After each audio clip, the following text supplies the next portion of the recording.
All right, my dudes. I'm going to do a couple of different steps in a VOD review of our game from last night, which was an absolute terrible cluster. This just did not go well on any level. The first thing I'm going to look at is just the minimap, basically.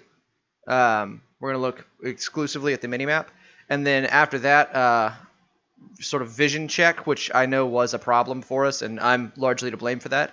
I'm going to go through player by player in no specific order. Just going to start with Garrison because he's on the far right, move up through the rest of us. So Garrison, Matt, Van, me, Gertz, and talk about what we could do, and then we'll look at the game as a whole and some specific plays. So this is the mini-map review, if the game will ever load in. But we can talk, I guess, since it's taking a minute, we can talk for a second about team comps. So we definitely did not have a great team comp here. They're very beefy, and, well, we'll get back to that in a second. Let's go ahead and put up the mini-map. All right, and I'm going to play this through at about 4 times speed. So starting out, we don't really have a plan for establishing some early vision, and we talked about me shot calling, so that's on me to establish early vision, or to say what we want to do about early vision, and I didn't. So we do need to have like some pretty standard moves that we're going to do as far as vision is concerned. Now, if we're looking at the timers here, I'll call them out because I don't think you can see them. We're about at 2 minutes. At 2 minutes, we don't really have any major wards down that can scout out the jungle, and this Hecarim is just doing a hard clear, which is going to be clear throughout the game. He's just farming super, super hard. And we don't know where he is. We do get a gank off mid, then Hecarim goes top. This is at 320, so that's a big timing, is to make sure we have a ward down at 320. And then this ward, Gertz, that you place top here is not really going to catch Hecarim because he's so fast in time. So against somebody with that kind of speed, we do need to be warding deeper. We're a minute after the top gank. Hecarim has backed, and I believe he has boots. He does. He's got his Predator boots. So again, we need to be establishing some deeper wards so we can see him coming in. We do catch him out right there. We know he went deep in the jungle because we saw him go in, but we can't find him after that. We get another kill mid here. Bot lane, we've got one pink ward in the tri-brush, and it's good to clear that out for ganks from me, but that doesn't help us with the Hecarim at all, really. Same thing with this pink ward up top. It's good to have pinks, especially if you're shoved in like that, Gertz, but there's not, this doesn't give us any information on Hecarim, really. So now we know we're hitting the 7-minute mark, buffs are up. We know Hecarim's going to be on the bot side, and this ward is too shallow. So we could see that we lose a flash there because the shallowness of the ward probably could have escaped, although that was a great flash. And again, Hecarim comes right back down and gets a kill because we're missing a flash there now. So the depth of those wards is important. I want to go ahead and pause right here. Because we know that Hecarim is ganking effectively, he is 1-1-1 with a bunch of farm at this point. He's doing pretty well. We know he's going to be going for his red buff soon, so we need to be watching out at top and mid. But if we take a gander at our wards, they're not only are they not deep enough, but they're in. We've got like investment in these wards, so we're investing in pinks and stuff, but not really doing anything with those. We've also got. If we look at the minimap, 3 people on the bot side and this MF, and I'm 100% positive we don't go for a dive here, even though we definitely should be. So I go for some jungle camps instead. Maokai gets to spend time mid, zoning Van out, and I'm... Okay, we do get the dragon, because Hecarim goes top. That's not a bad idea. That's okay. That's okay. Again, the map is pretty dark. I'm going to pause here and turn our vision on. Oh, that's them. This is us. Okay, so let's just watch here for a second.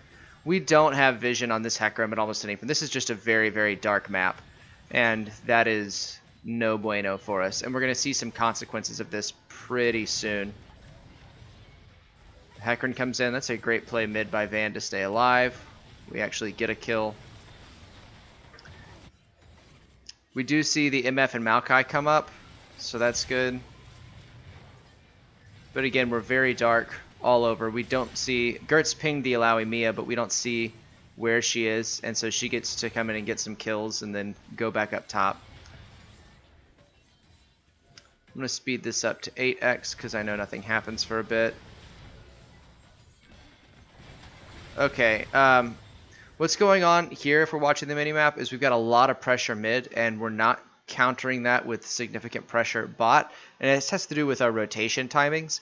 So if we're going to, we need to be rotating parallel to the bot lane. If they rotate on a back, with like we lose somebody mid and they rotate on a back, like what happened here, then we need to be able to get pressure elsewhere on the map, but we're not going to be able to get that pressure by slowly bringing people in one by one. So the objective that we can go for here potentially is we can go for bot lane maybe, because they are coming mid, but we don't have the wave clear, the engage, and we're also we're a little bit ahead at this point, but we probably can't counter this mid just because we don't have the numbers. So we need to be making sure that our timings on backs are a little bit better. Or if we're forced back, then we need to make sure to make those calls to try and pressure somewhere else. So specifically what this means is that if we do get forced back or anything like that, then we have to be ready to trade something away. So mid tower at this point is a little bit below half. I'm going to change the vision back to all. Okay, so mid tower is a little bit below half, and we don't have much damage on any of these turrets. We have a little bit on top, and so that's something to look at for laning, because right now they can afford to just pressure mid like this since it's against an assassin. And what we need to be doing with an assassin mid is making sure that we are enabling that assassin to roam. As long as there's people camping mid because we're not pressuring turrets significantly enough, then what's going to happen is we remove our assassin's ability to roam. So let's just keep going through here. They almost take mid, but don't quite do it.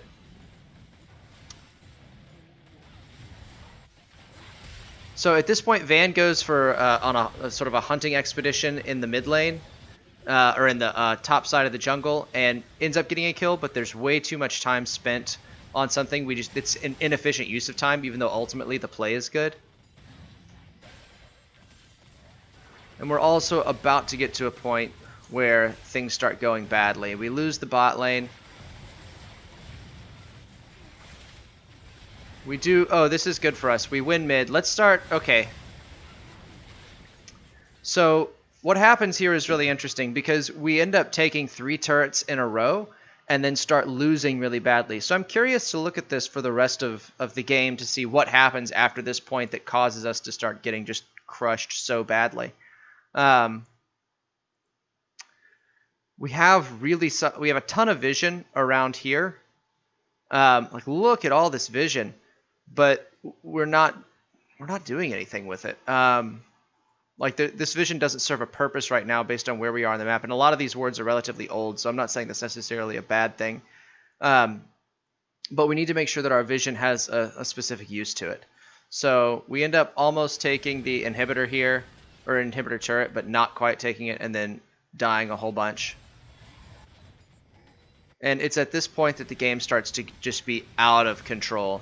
They're camping mid while Hecarim's farming. And that seems to be kind of what they'll do here, is they'll hold us in a lane, Hecarim farms, then comes in for a kill. Then they'll hold us in a lane, Hecarim farms, and comes in for a kill. And now our vision has receded drastically. We never see Hecarim from where he's coming from, only when he arrives on us. That fight almost went well for us, but not quite.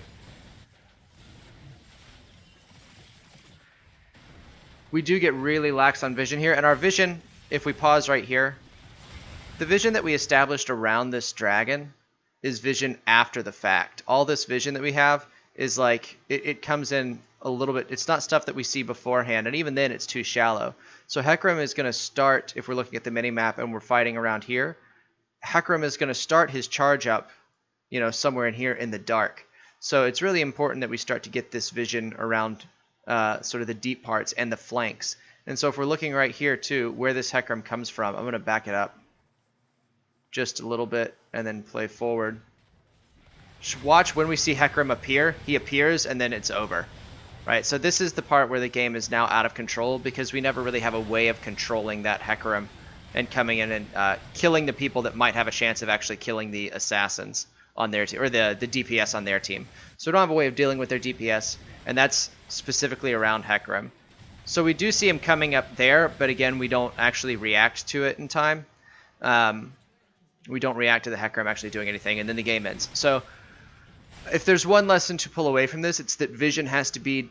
I mean, there are good ward spots that are good in like almost every game, but the vision has to be dynamic based on what we're actually up against. So if we're up against something with Predator that's an assassin that's going to be coming in really quickly, then we need to have deeper vision in the early game especially, so we can watch for those ganks, as opposed to the shallow vision that we have right now. And then the other thing is we need to make sure that we actually react to that vision, as opposed to just seeing Hecarim and pinging it. Right, we need a direct and specific plan and way of dealing with that. So I'm going to go through and look specifically at a couple of the individual players, or all of the individual players now, and then we'll talk about some larger team fights.